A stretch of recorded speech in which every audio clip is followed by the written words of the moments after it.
wasiir ku-xigeenka wasaaradda qorshaynta iyo horumarinta qaranka Somaliland injineer Xuseen Ibraahim Buuni oo maanta shir jaraa'id ku qabtay xafiiskiisa ayaa waxa uu ka warbixiyay warqad ay dhawaan wasaaradda qorshayntu shaqada kaga joojisay 6 hayadood oo ka howlgeli jiray gudaha Somaliland waxaana wasiirku shirkan jaraa'id kaga warbixiyay sababta ay wasaaradda qorshayntu shaqada uga joojisay 6daasi hayadood wasiirka oo arrimahaasi ka hadlaya ayaa waxa uu yiri waxa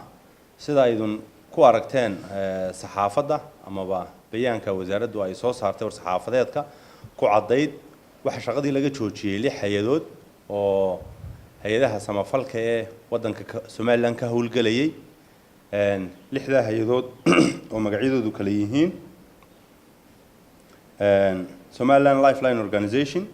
Chuba Foundation, Active in Aid, Active in Development Aid, Somali Relief and Development Action, Agency for Peace and Development, iyo Himilo Organization for Development. 6da hayadood wasaaradda qorshaynta iyo horumarinta qaranku shaqadii ayay ka joojisay wasaaraddu iyadoo ka duuleysa waajibaadka shaqo ee qaranka uga mas'uulka tahay iyadoo og ahmiyadda ay leeyihiin maamulka isku dubaridka hay'adaha samafalka ama hay'adaha aan dawliga ahayn ee ka howlgala qaranka muhiimadda ay u leeyihiin guud ahaan ummadda reer Somaliland ay u adeegayaan iyo guud ahaan qarankaba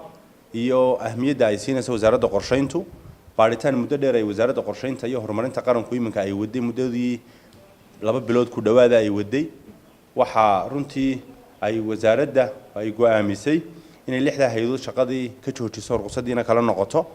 hay'adahaas oo aan u nisbaynaa ama loo nisbeeyay in wadamo kale ay ka diiwaan gashan yihiin wadamo kale ka shaqeeyaan sida xeerka ururada maxalliga ama ururada aan dawliga ahayn ee Somaliland xeer number 43/2010 oo dhigayo hay'adu hadii ay ka diiwaan gashan tahay wadan kale oo ka baxsan Somaliland wadanku doonahan hadii uu noqdo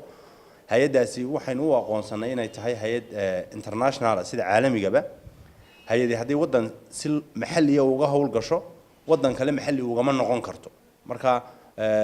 fursadda kaliya ay u banaan waa inay international isku diiwaan geliso marka hay'adahanina waxay ka howlgalayeen Somaliland iminka muddo ay ka shaqeynayeen iyagoo kaga shaqeynayay sidii urur maxalli marka sida daraadeed baaritaan dheer oo wasaaraddu runtii ay sameysay kadib waxay ruqsadii kala noqotay 6da hayadood sidaasaana runtii shaqadii looga joojiyay taasi kadib su'aalo ku saabsaneyd sababta ay wasaaradda qorshayntu uga joojisay shaqada hay'adahaasi ayaa waxa wasiir ku-xigeenku kaga jawaabay wadan waliba sharci buu leeyahay sharci iyo dastuur ayaana wax walba ka weyn oo wadanku leeyahay Somaliland ku leeyahay sharciga iyo qawaaniinta Somaliland ay leedahay